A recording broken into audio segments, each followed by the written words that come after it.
क्या बात कर रहे हो मियाँ? क्या चलती ट्रेन में भी ऐसा हो सकता है? मुकुंद ने रफीक से बड़े हैरानी से पूछा। हाँ मुकुंद भाई, कोई माने या ना माने, जिन और जिन्नातों, चुड़ैलों, डायनों और काले जादू में ऐसी कई ताकतें होती हैं जो चलती ट्रेन को भी मौत का फरमान बना सकती हैं। मेरे गांव के पास एक ऐसी कहानी मौजूद है जिन्हें सुनकर खौफ से खून जम जाता है। और अभी तुम और मैं यहाँ बैठकर इस बारे में बात कर रहे हैं तो उस बारे में सोचकर ही मेरे रोंगटे खड़े हो रहे हैं। वैसे तो कई सुने सुनाए किस्से हैं जो इस डरावनी रेल के बारे में मशहूर हैं, पर एक वाकया है जो हमारे साथ पेश आया था। उसे सोचकर आज भी बदन में बिजली सी दौड़ जाती है। हुआ क्या था रफ़ीक भाई? दरअसल अब्बू हमारे बहुत चाहते थे कि हमारी बहन अच्छे से पढ़ जाए और हो सके तो वकालत करे। अब बड़ी बात नहीं है कि बहुत लोग उनके इस फैसले के खिलाफ भी थे। कोई बड़ी बात नहीं है, ख्वाबों के परिंदों के पर कुतरना। अब सड़क के किनारे सोने वाले भी चांद पर तो थूक ही सकते हैं, फिर भले ही वो दुगनी तेज़ी से आकर वापस मुंह पर क्यों न गिरे। पर मेरे अब्बू किसी से डरे या किसी के बहकावे में आए ऐसा नहीं थे। थे थे मतलब थे मतलब अब हमारे सर पर उनका साया नहीं है। अल्लाह उनको जन्नत नसीब करे। हमारे अब्बू के चट्टान जैसे इरादे समाज के दकियानूसी तूफान से टकराने को काफ़ी थे, और हमारी बहन नफीसा भी कहाँ कम थी। एक बार अब्बू ने उसे आसमान का पता दिया तो वो भी एक लंबी उड़ान भरे बिना लौटने वाली कहाँ थी। अब इरादों को इरादे की महक लगती है मियाँ। अब्बू ने नफीसा को गांव से निकालकर लड़कियों के एक हॉस्टल में दाखिला दिलाने का सोच लिया था। अब्बू कहते थे कि बंद दिमाग की चाबियाँ तालीम की किताबों में छुपी हैं। मेरे बच्चों जाओ और जाकर ढूंढ लो। और हम और अब्बू नफीसा को लेकर गार्डन गर्ल्स हॉस्टल के लिए निकल पड़े। हॉस्टल के लिए रात भर का ट्रेन का सफ़र तय करना था। ठीक 9 बजे घर से ही खाना पैक करवाकर हम प्लेटफार्म पर पहुंच गए थे। अब्बू थोड़े से उदास थे। फिर नफीसा ने समझाया कि शादी नहीं हो रही अब्बू मेरी, बस पढ़ाई ख़त्म करके वापस आ जाऊंगी। नहीं बेटी, मैं तुम्हारे जाने से दुखी नहीं हूँ, बल्कि इस बात से दुखी हूँ कि आज भी हमारे कई बच्चे तालीम से महरूम हैं। कब हम तालीम की ज़रूरत को तवज्जो देंगे और तुम्हारी तरह सबकी बेटियाँ और बेटे पढ़ाई के लिए किताबें खोलेंगे। उनकी बात सुनकर नफीसा और मेरा सर फक्र से ऊंचा हो गया। नफीसा ऐसे अब्बू पाकर बहुत खुश थी, क्योंकि वकील बनकर वो सिर्फ खुद की नहीं बल्कि किसी और की भी मदद कर सकती थी। अभी हम बातें ही कर रहे थे कि ट्रेन प्लेटफार्म पर पहुंच गई। ट्रेन में अपनी अपनी बर्थ लेकर हम जम गए। ऊपर की बर्थ पर नफीसा और नीचे खिड़की वाली बर्थ के पास हम और अब्बू। ऊपर की चौथी बर्थ खाली ही थी। खैर टिकट चेकर आया और टिकट चेक करने के लिए हमसे टिकट मांगा। टिकट एक शहर मरोखा के लिए थे। कहाँ जाओगे मरोखा में? बस स्टेशन पे ही उतरेंगे भाई साहब। ट्रेन तो स्टेशन से आगे जाएगी नहीं ना। वैसे अगर आप चाहें तो हमें गर्ल्स हॉस्टल छोड़ दीजिएगा। हम वहीं उतर जाएंगे, हमने चुटकी लेते हुए जवाब दिया। टीटी ने या तो चुटकुला समझा नहीं था, उसका मूड ख़राब था, बस बुरा सा मुंह बनाकर बोला, वापसी रात की ट्रेन मत लेना वहाँ से, जहाँ जाओ रात वहीं रुक जाना। पर क्यों? अबू ने पूछा तो उसका कोई जवाब नहीं दिया और टिकटों पर पेन के निशान बनाकर चला गया। आखिर कुछ 15-20 मिनट बाद ट्रेन ने हमारा स्टेशन छोड़ा और हमने राहत की सांस ली। हम तीनों ने घर से लाए खाने का डिब्बा खोला और खाने के साथ ट्रेन की खिड़की से दिखते नज़ारों का मज़ा लेने लगे।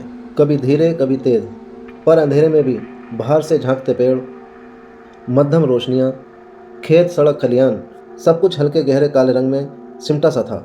दिन में दिखने वाला नीला आसमान, हरे खेत, रंग बिरंगे घर, सब किसी जादूगर ने काले रंग में पोत दिए थे। पर फिर भी सब अलग अलग दिख रहे थे। क्या कुदरत है, बेमिसाल। हर पहर के साथ हर चीज़ रंग बदल लेती है, पर हमारे दिमागों की फजूल की मचमच हमें कुछ भी देखने नहीं देती। मैं अपने ख्यालों में खोया ही था कि तभी नफीसा की आवाज़ गूंजी। अबू वो देखो। क्या क्या क्या कहा? अब्बू ने पूछा। वो वहाँ एक बड़ी सी औरत थी, दिखने में एकदम लंबी, लंबे सफ़ेद बाल, चमकती आंखें। जब तक मैं उसे देख रही थी वो भी मुझे घूर रही थी। बज गए 9:45 और हो गई बहन हमारी पागल। अब्बू ये लिख कर रख लो, 9:45 बजे बहन को पागलपन का दौरा पड़ा है। पागलों वाली बात मत करो रफ़ीक, बड़ी बहन से ऐसे पेश नहीं आते। अब्बू ने डांटते हुए हमें चुप करवा दिया। अभी इस बात को हुए कुछ 5 ही मिनट हुए होंगे कि फिर नफीसा चिल्लाई, अब्बू वो देखो, और थोड़ी पास आ गई है। अब्बू और मैंने तपाक से बाहर देखा तो वहाँ कोई नहीं था। मैं धीरे से बोला, 9:45, और जवाब में नफीसा ने मेरे एक सर पर तमाचा लगा दिया। कुछ देर बाद हमने अपनी बर्थ का रुख किया और जल्दी से सोने की कोशिश करने लगे। किसी झूले की तरह ट्रेन के झटके और खिड़की से आती बाहर की ठंडी हवाएं ने जल्द ही अब्बू और शायद नफीसा दोनों को सुला दिया था। मैं भी नींद के झोंके ले ही रहा था पर बीच बीच में बाहर से कोई अजीब सी धुन आती हुई सुनाई दे रही थी। कुछ ही देर में मुझे लगा कि मेरे होश हो रहे हैं।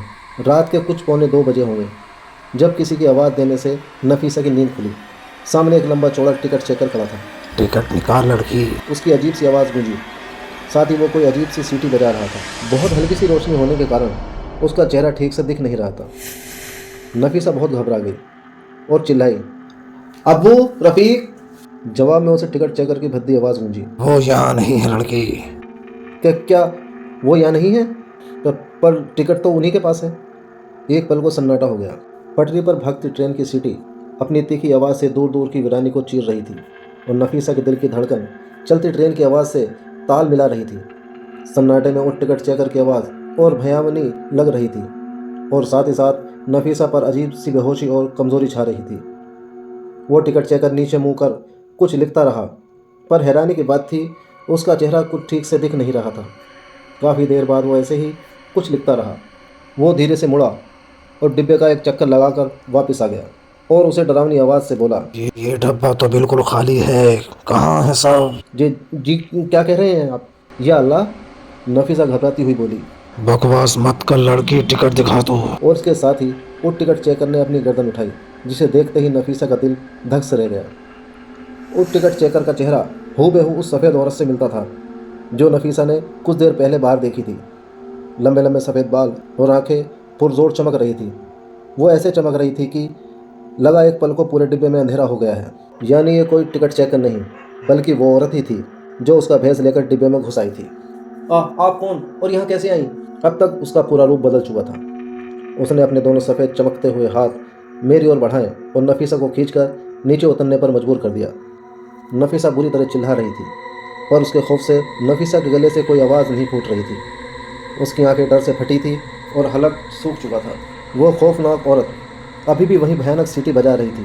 साथ ही साथ उसके सफ़ेद हाथ उस धुन का साथ देते देते हवा में लहरा रहे थे। नफीसा दुबक कर खिड़की के पास घुसकर बैठ तो गई, पर अभी भी बुरी तरह कांप रही थी। बड़ी हिम्मत करके उसने पूछा, आप यहाँ कैसे आई? मुझसे क्या काम है?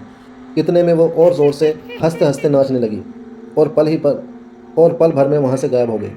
एक पल बाद ही वो खिड़की के बाहर हवा में ट्रेन के साथ साथ दौड़ने लगी, फिर बाहर से गायब होकर वापस अंदर चमकने लगी। अंदर बाहर। देख, मैं कहीं भी जा सकती हूँ। इसके साथ ही उसके पैर लंबे हुए और ऊपर की बर्थ पर बैठ गई। फिर पैर वापस उगड़ गए और अब वो ट्रेन के डब्बे की छत से उल्टी लटक कर उसे घूर रही थी।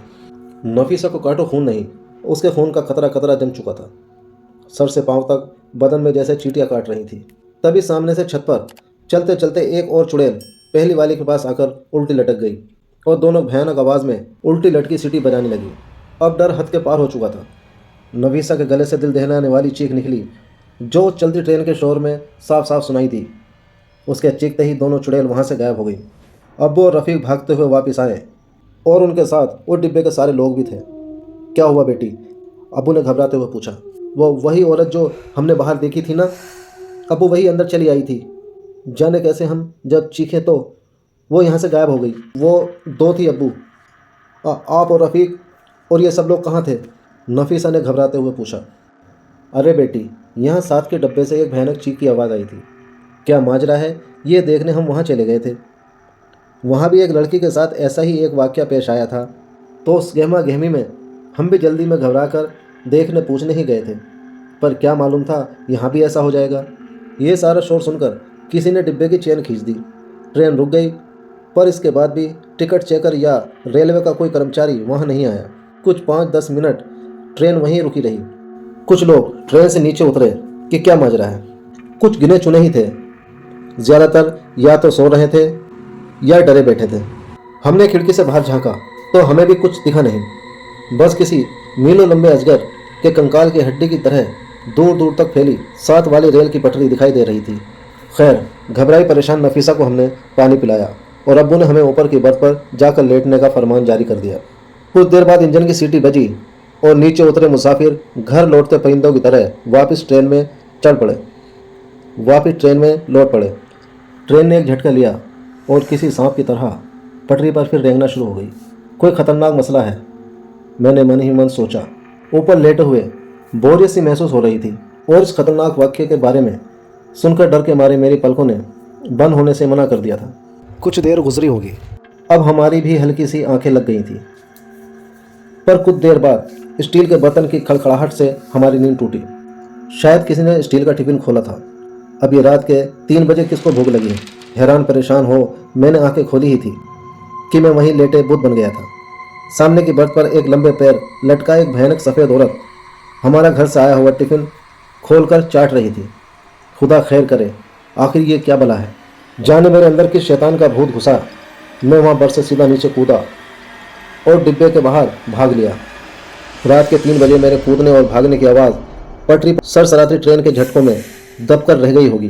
भागकर मैं डिब्बे के दरवाजे के पास पहुंचा और घबराकर ट्रेन के टॉयलेट में घुसकर दरवाज़ा बंद कर लिया। टांगें बुरी तरह कांप रही थी। साथ ही किसी ने ज़ोर ज़ोर से टॉयलेट का दरवाज़ा बुरी तरह बजाना शुरू कर दिया।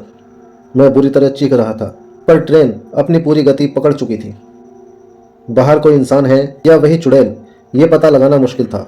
तभी दरवाज़ा का हैंडल अपने आप घूमने लगा। मैंने कसकर हैंडल पकड़ लिया। दरवाजे को खुलने से रोकने की कोशिश की, पर उतने ज़ोर से किसी इंसान का लड़ पाना शायद मुमकिन नहीं था। इस जद्दोजहद से मेरे हाथ बुरी तरह छिल चुके थे। मजबूरन मेरे हाथ की पकड़ ढीली हो गई और धड़ाक से वो दरवाज़ा खुल गया और मेरे पैरों पर इतनी ज़ोर से लगा, दर्द से बिलबिलाया। मैं सीधा बाहर डिब्बे के दोनों दरवाज़ों के बीच जा गिरा। एक पल को लगा सीधा किसी भयानक अजगर के पेट में जा पड़ा हूँ। पैर के दर्द में मेरा बुरा हाल था। कुछ देर तक पैर को मसलने के बाद जब तक उठने की हालत हुई, देखा डिब्बे खुले दरवाजे पर एक बहुत खूबसूरत लड़की बैठी थी। एक तरफ से दिखता उसका चेहरा बहुत ही हसीन लग रहा था। मैं ट्रेन के फर्श पर पड़ा उठने की कोशिश कर ही रहा था, वो बिना मेरी ओर देख उठी और उसी टॉयलेट में जा घुसी जहां मैं बैठा था। और इससे पहले कि मैं कुछ बोलूं, उसने दरवाज़ा बंद कर लिया।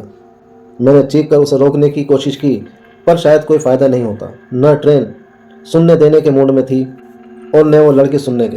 कुछ देर बाद मैं थोड़ी हिम्मत कर वहीं ट्रेन के फर्श पर बैठ गया। शायद इस समय कोई आधा घंटा बीत गया था। मैं हैरान था कि आखिर वो लड़की अभी तक बाहर क्यों नहीं आई।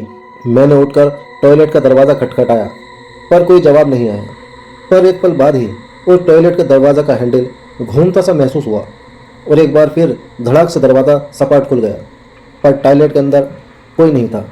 डर से मुझे चक्कर आ गया था। मैं वापस डिब्बे की ओर भागने को पलटा तो ट्रेन की छत की ओर कुछ सफ़ेद सा चमक रहा था। देखा तो वहाँ वही लड़की आराम से छत पर उल्टी ऐसे लेटी थी जैसे कोई अपने बिस्तर पर। मुझे उसकी ओर देखते ही देखते वो छत से रेंगती हुई ट्रेन के दरवाजे से बाहर तैर गई। मैं वहीं अपने होश खो बैठा। सुबह कोई 5 बजे मैंने देखा तो अब्बू, नफीसा, वो टिकट चेकर और ट्रेन का एक और कर्मचारी मेरे आसपास बैठे मुझ पर पानी छिड़क रहे थे। मैंने अपने साथ गुजरा वाकया उन्हें बताया तो टिकट चेकर के चेहरे पर कोई हरकत नहीं। उसका चेहरा देखते मेरे अब्बू झल्लाए, क्या पागलपन है साहब, क्या आपने लड़के की बात नहीं सुनी? और रात को चेन खिंचवाने के बाद भी आपकी ट्रेन का कोई नुमाइंदा हाजिर नहीं हुआ था। ये माजरा क्या है? ज़रूर आप लोगों को कोई वहम हुआ है। उसने टका सा जवाब दिया और जाने लगा। पर तब अब्बू ने उसे नफीसा और साथ वाले डिब्बे में किसी और लड़की के साथ गुजरे हादसे के बारे में बताया तो वो बोला, भाई साहब, आप और आपके बच्चे ज़िंदा हैं, बस शुक्र मनाइए। हम तो पेट पालने के लिए रोज़ जान खतरे में डालते हैं। हर रात 10-11 बजे के बाद ये बेखौफ पूरी ट्रेन में घूमती है। ऐसा लगता है जैसे इस ट्रेनों पर इंसानों का नहीं, इन्हीं चुड़ैलों का राज है। किसी कमीने ने अपनी बीवी और शादी लायक बेटी को रात के सफ़र में चलती ट्रेन से धक्का दे दिया था, या कोई औरत और लड़की एक साथ ट्रेन से कूद गई, नहीं मालूम। पर दोनों की शिनाख्त नहीं हो पाई थी क्योंकि दोनों बिना टिकट सफ़र कर रही थी। एक बेचारी तो कई किलोमीटर घिसटती चली गई थी। इनकी लाशें इस हालत में थी कि पहचानना मुश्किल था। अब किसी ने मारा या खुदकशी की थी, ये कोई नहीं जानता। इनसे घबराकर हमने इंजन के साथ वाले डिब्बे में हनुमान जी का एक मंदिर बनाया है।